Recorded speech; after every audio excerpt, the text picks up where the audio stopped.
সবাই কেমন আছেন? আশা করি ভালো আছেন। বন্ধুরা, যারা দেশের বাইরে আছেন তারা অনেক চিন্তিত। দেশে কি হচ্ছে এবং কি হইতেছে দেশে যে কারফিউ জারি করছে, কিভাবে কারফিউ জারি করছে, কিভাবে সেনা মোতায়েন করছে, কোথায় কোথায় সেনা মোতায়েন ফোর্স বসাইছে, কোথায় কোথায় চেক করতেছে। তো বন্ধুরা, এই নিয়ে তো পুরা বাংলাদেশ পুরা বিশ্ব থেকে মানে যেমন আলাদা হয়ে গেছে, মানে বিশ্ব থেকে মানে যোগাযোগ বিচ্ছিন্ন হয়ে গেছে। তো সেই ক্ষেত্রে আমাদের সবার মনে আগ্রহ, সবাই মোবাইল নিয়ে বসে আছেন অবশ্যই, যে মানে দেশে কি হইতেছে আমরা সবাই দেখার জন্য খুব আগ্রহী, মোবাইল নিয়ে বসে আছি। তো তাদের জন্য আজকে দেশে কিভাবে সেনা মোতায়েন এবং কারফিউ জারি করছে, আজকে আমি আপনাদেরকে একটু বিবিসি সংবাদ মাধ্যমে বিবিসিকে কি বলছে দেশের মন্ত্রী মিনিস্টার, সেই বিবিসির মাধ্যমে আমরা জানতে পারছি যে আর কোনো উপায় নেই বন্ধুরা, যে দেশের নেটওয়ার্ক হয়েছে এখন পুরো বিচ্ছিন্ন। পুরো বিশ্ব থেকে এখন পুরো বিচ্ছিন্ন।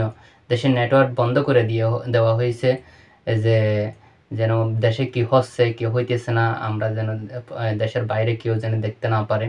তো বন্ধুরা, সে ব্যাপারে আমি কিছু কথা বলতে চাই।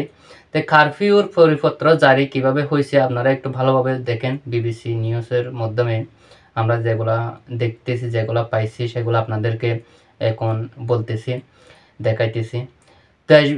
দেশব্যাপী কারফিউ এবং সেনা মোতায়েন সংক্রান্ত পরিপত্র জারি করছে বাংলাদেশ স্বরাষ্ট্র মন্ত্রণালয়। এতে বলা হয়েছে, দেশব্যাপী শান্তির শৃঙ্খলা রক্ষার জন্য নিরাপত্তা বিধানের লক্ষ্যে বিশেষ মোতায়েন আইনে 1974 অনুযায়ী আজ হতে সন্ধ্যা আইন কার্যকর করা হলো। জেলা প্রশাসনের ক্ষেত্রে জেলা ম্যাজিস্ট্রেট এবং মেট্রোপলিটন এলাকায় ক্ষেত্রে পুলিশের কমিশনার এবং প্রয়োজন অনুযায়ী নির্দেশনা বাস্তবায়ন করবেন বলে উল্লেখ করা হয়েছে। বেসামরিক প্রশাসনের সহায়তায় সশস্ত্র বাহিনী মোতায়েনের জন্য তারা প্রয়োজনীয় ব্যবস্থা নেবেন বলে জানানো হয়েছে পরিপত্রে। কারফিউর সন্ধ্যা আইনের সময়সীমা এবং শর্ত কী হবে তাও জেলা ম্যাজিস্ট্রেট বা পুলিশের কমিশনার নির্ধারণের করবেন বলে বিবিসি বাংলাকে জানিয়েছে স্বরাষ্ট্র মন্ত্রণালয়ের জনসংযোগ কর্মকর্তা শরীফ আহমদ। তো বন্ধুরা, দেখেন কিভাবে যে বাংলাদেশে যে ছাত্র আন্দোলন, যে এক দফা দাবি কমপ্লিট শটডাউনে পুরা দেশ অচল করে ফেলছে যে ছাত্ররা, সেখানে সেনা মোতায়েন ব্যবহার করছে, যারা সেনা অভিযান চালাচ্ছে। যেন সেনা মোতায়েন মানে কি জানেন, যে এক জায়গার মধ্যে 4-5 জনের অধিক মানুষ থাকতে পারবে না, তারা দেখার সাথে সাথে গুলি করবে। তো এভাবে যদি হয় বন্ধুরা, দেখেন এইমাত্র আমরা যেটা পেয়েছি আপনাদেরকে দেখাইতেছি, যে আপনাদেরকে বলতেছি আপনারা দেশে কি হচ্ছে কি হচ্ছে না, এই থেকে আপনারা বুঝতে পারতেছেন দেশে কিভাবে সেনা মোতায়েন বের করছে।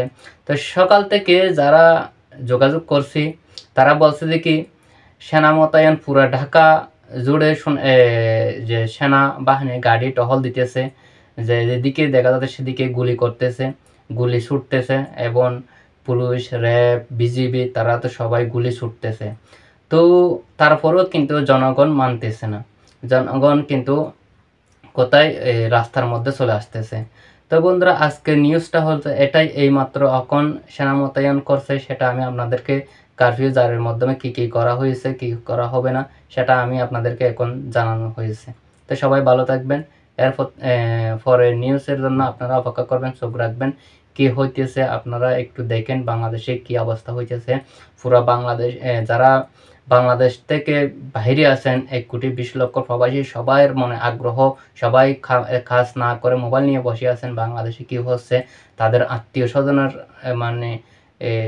স্বজনের সাথে যোগাযোগ করতে পারতেছি না। মানে বাংলাদেশে কিভাবে সেনা মোতায়েন করা হচ্ছে, যে কি মানুষের আন্দোলন কীরকম, কিন্তু প্রবাসী ভাইরা দেখতে পাচ্ছে না। এই নিয়ে অনেক প্রবাসী ভাই আগ্রহী বসে আছেন। তো দেখেন আজকে এই প্রবাসী ভাই সবাইকে আমি আমার মাধ্যমে বিবিসি বাংলার মাধ্যমে সবাইকে আমি দেখাইতেছি। তো সবাই ভালো থাকবেন। পরবর্তী নিউজের জন্য আপনারা অবশ্যই চোখ